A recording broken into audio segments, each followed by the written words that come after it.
You have a whistleblower who worked on what would eventually be known as the January 17 ICA, or Intelligence Community Assessment. And just so the audience knows, and I think they basically have a basic understanding now from our reporting, that there was one presidential daily brief that was about to go to Obama in December of 2016 saying, the Russians, they didn't succeed in interfering in any meaningful way in our election. They did not hack voting machines, and it was going to downplay Russian interference.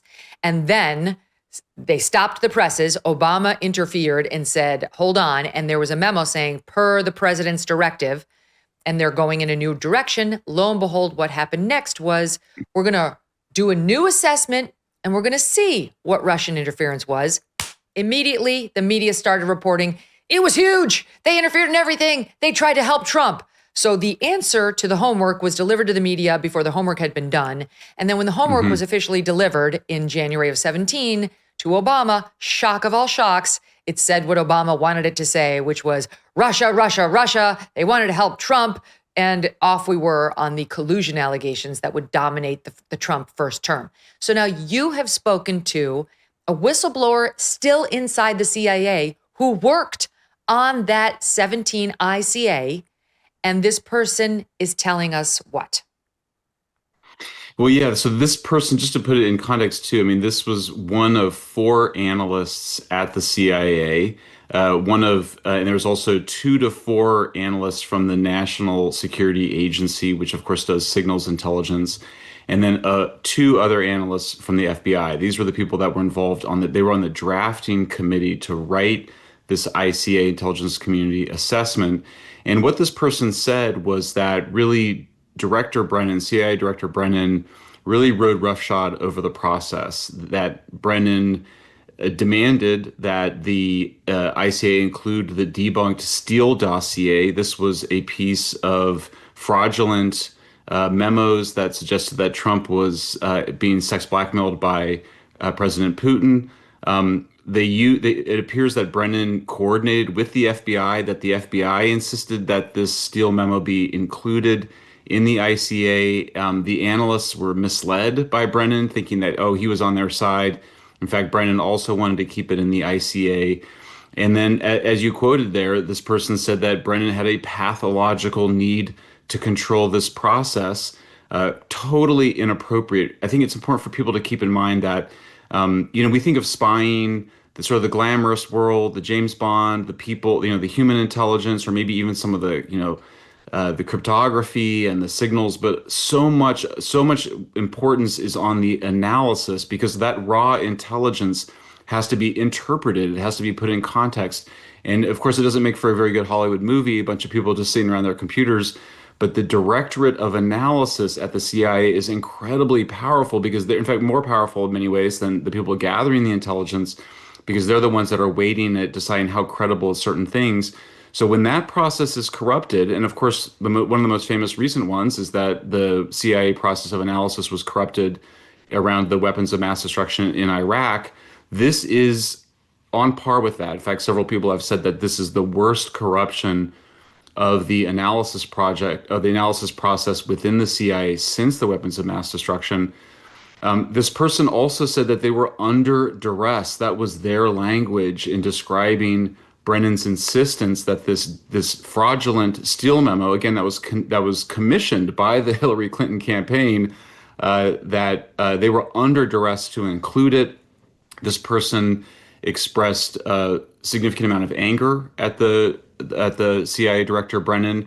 And of course, all of this is coming at a time, we published yesterday, the day before yesterday, the Attorney General Pam Bondi said that they were seeking to prosecute and seek indictments through a grand jury. And it seems very likely that ex-Director Brennan would be one of those individuals. Michael, can you answer why we're only learning about all of this now? Like, why John Durham was a special prosecutor appointed to look into this. And he was a fair guy. He wasn't a leftist bent on destroying Trump. To the contrary. So why didn't he find all this stuff and indict people accordingly back in 2020? Well, it appears that the intelligence community used the secrecy of their intelligence to hide a lot of information. And so there's been a lot of documents that have come out. One of the most important ones is the annex to the Durham report, which is, of course, this investigation that was done into how did the Russiagate hoax start in the first place. That annex was quite extraordinary. We also reported on it. I think I spoke to you about it. I know you reported on it. Would basically we led our show going through your report bit by bit. You weren't available because you were on a plane, but it was great reporting, and we walked it through with our audience about those Russian emails that had been unearthed by the Dutch and then shared with us, showing Hillary Clinton's emissaries both pitching the campaign to take down Trump and distract from Hillary's email problems with these fake lies about Trump, and many other things. Keep going. Yes. Well, and so fascinating, these pieces all start to connect. The FBI was dismissive of that intelligence, the FBI being a very politicized organization. The CIA analysts said that that intelligence, as you said, gathered by the Dutch, spying on the Russians, that the CIA said that that intelligence was credible. They said that it wasn't fabricated by the Russians, and that those emails and other documents sort of showed that Clinton had this plan to smear Trump as a Putin puppet. And so then you see this plan goes right from the Hillary Clinton campaign into the FBI and into the CIA. But I think it's important to point out that apparently there was, objective, honest CIA analysis that showed that it was real intelligence, and maybe that was part of the reason, or clearly that was part of the reason. Certainly, the person that we interviewed made clear that the analysis was good. The problem was Brennan was corrupting it. On terms of the Steele dossier, this person said that all of the analysts were in agreement that it absolutely should not be included in the intelligence assessment, and that they had the support of everybody up the chain, this person said, including all of the Russia experts who just looked at it and said this is total garbage. And so what you see here is that I think what we're seeing, just to kind of sum it all up, is that there had been a lot of theorizing about the nature of this conspiracy, and I use that word deliberately. It was a secret illegal behaviors. There's a lot of theorizing about it. It really all turned out to be correct. And now what's happening is that the evidence is coming in to support the theories that people had been putting out there, which made sense from various behaviors that people had. But we now know, given the documents that have come out and this really extraordinary person who has spoken to us, who's given us this inside view, I also think there's the CIA, they really do protect their own, for better or for worse. And so it's disappointing that there were no whistleblowers from the CIA coming forward until now. There was obviously people involved, but that's just not how they roll. And I was only able to get this person to speak on the condition that I would not reveal their name, which of course I agreed to. But I think it's, when you ask why doesn't it come out? Person. Hopefully these other CIA analysts, I hope other CIA agents and analysts who are part of this now see you as a viable option to go to, and the anonymity for now should be protected, and hopefully they'll get to the point where they say you can say who they are, because we need all of them to tell us what actually happened here. I mean, it's shocking. Yes. And what we're getting right now from the other side, and I love Dave Ehrenberg. He's one of my favorite guests. He was the Palm Beach County State's attorney. He's a Democrat, but we had him on yesterday. We were talking a bit about this, and he was saying, well, that stuff that's been dismissed as Russian disinformation. Like that the reason that never made it past the John Durham annex, it didn't make it into the John Durham report. Those emails amongst the Hillary acolytes saying, we need to come up with a Trump is a Russian asset plan to distract from her emails. And then this guy, Leonard Bernardo, who he wrote those plans down, and the Russians saw his emails. They did hack his emails, and the Dutch saw it. Dave's point was that Durham and others feel that was Russian disinformation. And that's why he's saying you shouldn't credit that this was all a Hillary Clinton plot, that the FBI helped, because the emails themselves that show this guy Leonard Bernardo writing about Hillary's plan were faked by the Russians. But your point is, no, that's not true. Dave's misinformed. It came from the New York Times, which is also reporting that. And many on the left are now dismissing this whole thing by saying the Hillary Clinton plot piece of this is itself Russian disinformation. Well, right, and I think that the key point here is that the CIA did not agree with that, and the CIA, of course, being responsible for evaluating Russian intelligence, and so the CIA being much more qualified than the FBI. But we've seen now, both with this new whistleblower interview that we published yesterday and with the Durham annex, you see the FBI behaving very badly in a very partisan way. And we knew that the FBI had used the Durham that had used the Steele dossier as one of the justifications for getting the FISA warrants to be able to spy on members of the Trump campaign. Then we see the FBI dismissing this intelligence, probably didn't even have the expertise to do so, but dismissing it where the CIA said it was accurate. And now the we see with intelligence this new about interview, Hillary plotting this whole thing. That's right. Keep going. This plan, and look, I mean, it's really all, these people are all like intelligence. So the person that wrote the plan to smear Trump as a Putin puppet is somebody who worked at a CIA-linked think tank called the Center for New American Security. I mean, you go onto that website and there's just thick with people. Juliana Smith. You look at these people and they were just thick with people that were at the CIA or currently are at the CIA. I mean, it says so on their bios. Moreover, Biden then gave her the position as special ambassador to NATO. And so she was a senior military intelligence person who came up with this plan. And Megyn, I'll also just point out that this playbook, it's funny because the people that are dismissing this always talk about the Trump playbook. I'm not sure there is one, to be honest, but the real playbook is this CIA playbook, which is the one that they had been using for years, maybe decades in Eastern Europe, which was to smear their opponents as Putin puppets. Many of those cases, I think a lot of those people were. So, I mean, I'm not suggesting that they weren't Putin puppets in Eastern Europe, but that was this strategy of smearing your political opponents as Putin puppets that they did to Trump is something that was their playbook that they had been using for many years earlier. Yeah, they did it to Trump. We've watched them in real time do it to Tulsi Gabbard, too, both before she became DNI and since she's become DNI and has been responsible for releasing this information. I mean, we actually are seeing, once again, people suggest she's doing this to help Russia somehow. This is so farcical. These are documents she's revealing to us that have been in place long before Tulsi Gabbard had any role in a presidential administration. That's just not going to work. Okay, so your reporting is that the CIA believed, and the people who ran the Russian desk, they believed that the Russians did hack Leonard Bernardo, that they did see emails from Julianne Smith, who was a Clinton advisor at the time, saying, we're going to do this. We are going, hey, Leonard, and Leonard's writing about it, we are going to create this lie about Trump to distract from Hillary's email scandal. And they believed that that was real. The FBI said, yes. Oh, no, it's not real. But the CIA said, no, it's real. And conversely, the experts at CIA and on the Russian desk saw the Steele dossier that said Trump went over to Russia and had some interlude with Russian prostitutes, and now Putin had compromat on him, said that's bullshit. That piece is a lie. There's no way that happened. And yet the FBI said, no, that's real. And not only said that's real, used it to get FISA warrants to spy on the Trump campaign.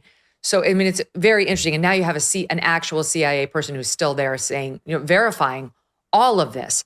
Now, having said that, take a listen, Michael, to how the media is portraying the story. All right, we'll kick it off with Joe Scarborough on MSNBC on Tuesday, SOT 6. This is extraordinarily stupid. It's extraordinarily stupid on so many counts. If you look at the timeline, the Bondi grand jury probe, the timeline doesn't add up. You look at the timeline here about what happened and when it happened. Barack Obama had nothing to do with this by anybody's accounts, and especially by the Senate Republican Intelligence Committee run by Marco Rubio, who afterwards said that it was Donald Trump's 2016 campaign that created a, quote, grave counterintelligence threat to the United States of America. We even found out that the two documents that supposedly, fed into the Clinton conspiracy, that she was the one pushing this, actually was Russian disinformation.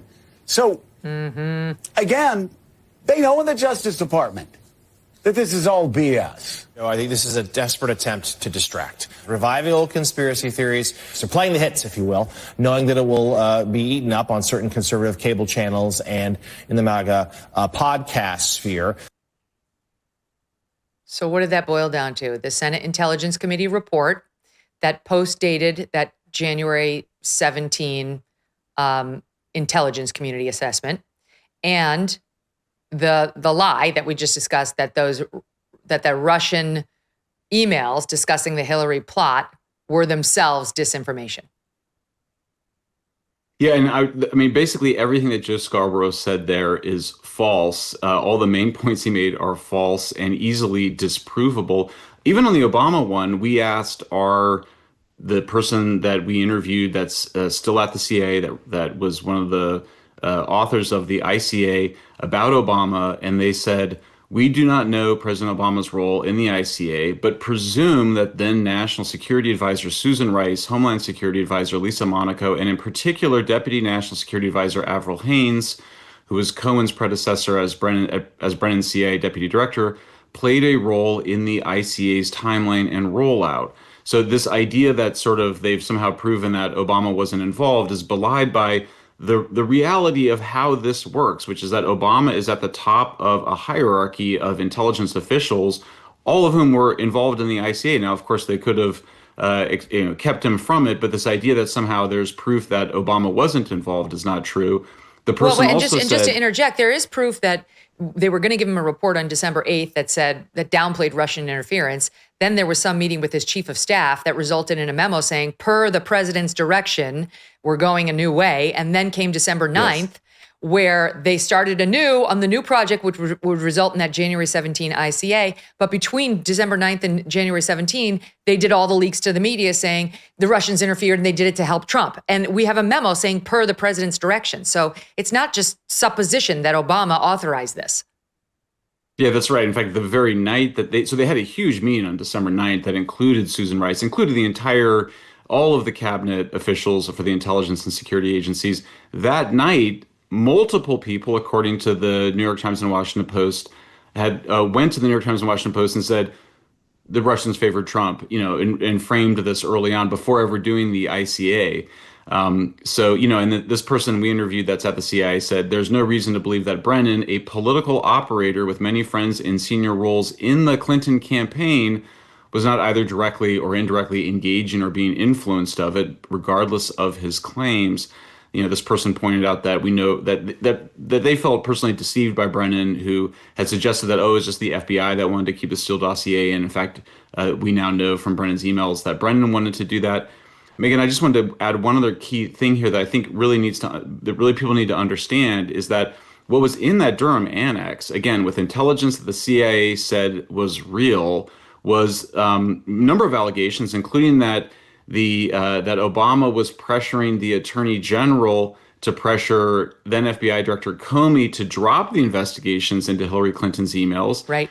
The other thing I want to point out is that in terms of that intelligence, FBI General Counsel Jim Baker, in addition to the CIA, so really senior person, the top lawyer for the FBI, was also very troubled by this intelligence, did not believe it should be dismissed, and then was particularly concerned by the reaction to then Attorney General Loretta Lynch, when the FBI presented her with this intelligence. Her reaction was sort of calm. The normal reaction. Just to be really clear, when the FBI went to her and said, "Yo, the Russians have documents that say you are pressuring Comey to not take this investigation into Hillary, quote, too far." I mean, normally, like, that could be an oh shit moment for somebody. If you were innocent, you'd probably respond by saying, that's absurd. That's completely ridiculous. But James Baker describes her reaction, Loretta Lynch's reaction, when she's told the Russians have intel that you are pressuring the FBI not to actually indict Hillary, and you take it. Yeah, and then she didn't go, that's outrageous, or I can't believe somebody said that. She was very calm about it. You almost got the perception, and again, we can't prove this, but the sense was sort of that that she was reacting, that she didn't understand that this was a real problem, that she didn't seem to understand, didn't seem alarmed that she was being named in this way, and that she sort of thought that they were all friends, or that this was just sort of, she was being told, it was almost like she had her role that she was playing, and she didn't understand that it had sort of leaked out inappropriately. Megyn, then the other thing, of course, that happens right after, as soon as the FBI sees this intelligence that the CIA says is real, Director Comey of the FBI does a press conference where he announces that the investigation into Hillary's emails is over. And, he said he did that without the permission of the Attorney General. It almost looks like he panics. Like, they get this intelligence. He's scared it's going to come out, showing that he had been under political pressure to drop the investigation. So he rushes out because he wants to get out in front of the intelligence, announces that he's canceled the Hillary Clinton investigation. So, I mean, these pieces are now in place to see that there was an effort, that this all starts with putting the kibosh on the Hillary Clinton email investigation, that sort of effort was revealed to the U.S. intelligence community. That then provoked them to accelerate the dropping of that case. And then I think it's also just worth pointing out that, the whole Russia thing, I mean, there's multiple motivations for it, but the Hillary Clinton campaign was very concerned that they were going to be attacked, because her husband, Bill Clinton, had taken $500,000 from Russians tied to uranium interests. And then Hillary Clinton, as Secretary of State, had approved uranium imports. So it's sort of this classic projection, psychological projection.